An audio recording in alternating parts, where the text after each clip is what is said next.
Mini episode 1567 of the FDH Lounge is brought to you by Sportsology, delivering unconventional columns and webcasts about sports, TV, music, movies, and more. Follow them on the web at sportsology.com. The FDH Lounge. You want to schedule your life around it.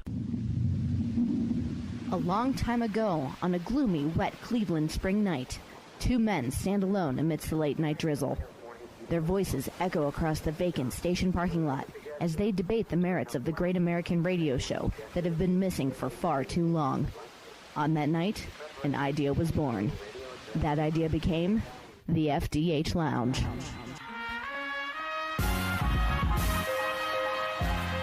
Welcome to the FDH Lounge. Welcome to FDH Lounge Mini episode 1567. This is FDH Managing Partner Rick Morris here with part 4 of our grand review of 2022 series, a look at the biggest stories in sports in 2022.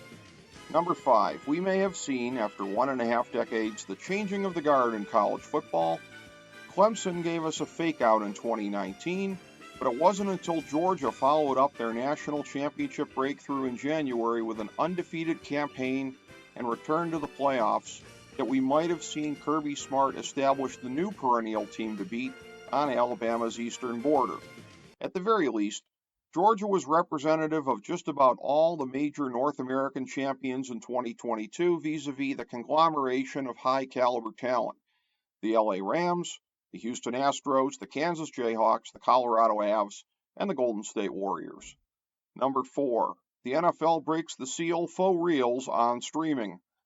Having fielded complaints from some folks over the years about the rare Yahoo exclusive or Amazon Prime exclusive game, the NFL just closed its eyes, grabbed the billion-dollar check from Jeff Bezos, and hoped for the best.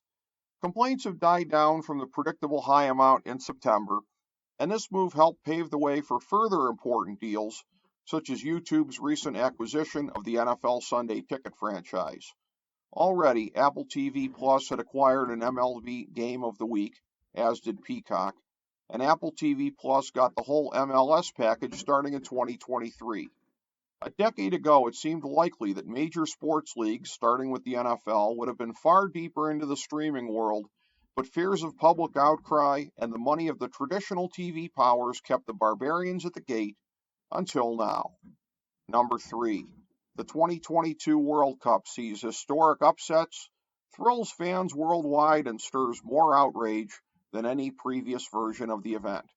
Selling out to Qatar and ignoring the hundreds, maybe thousands of dead migrants exploited in the building of these soccer palaces sadly was a smart bet for the cynical oil mullahs.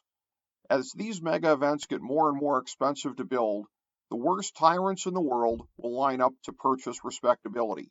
Summer Olympics in North Korea, anyone? Number 2, the college football conference consolidation may have peaked. The Big Ten's poaching of USC and UCLA kicked off the latest round of insanity over the summer as immediate rumors began about the Big 12 and Pac-12 trying to cannibalize one another. The ACC grant of rights locking in their schools until 2036 under pain of enormous financial penalty protected that conference from losing their big dogs, and combined with conveniently timed rumors about the SEC and Big Ten breaking away to start their own super division, probably locked in this version of the new status quo, with most conferences just changing around the margins from here. The new 12-team playoff that gives the SEC and Big Ten the chance at multiple berths was scorned by the non-super conferences until they stared into the abyss and hurriedly agreed to those terms. Number 1, 2022 was one of the biggest years ever for newsmaking, with all-time legends on the back nine of their careers.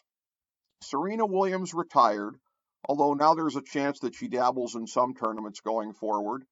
Plagued by ever-increasing injuries, Roger Federer walked away, and Tom Brady also did, until he didn't. Consequently, he was also married, until he wasn't. LeBron James contemplated his hoops mortality in a declining situation in LA. Tiger Woods came back from his catastrophic injury to miraculously make the cut at the Masters, and unlike many of his top-level peers like Phil Mickelson, he had the dignity not to take the live golf blood money. Legends in their prime can do everything to shape their narratives. In 2022, we saw a variety of reactions from legends whose ability to shape their narratives was no longer absolute. Thank you for joining us for this mini episode of the FDH Lounge.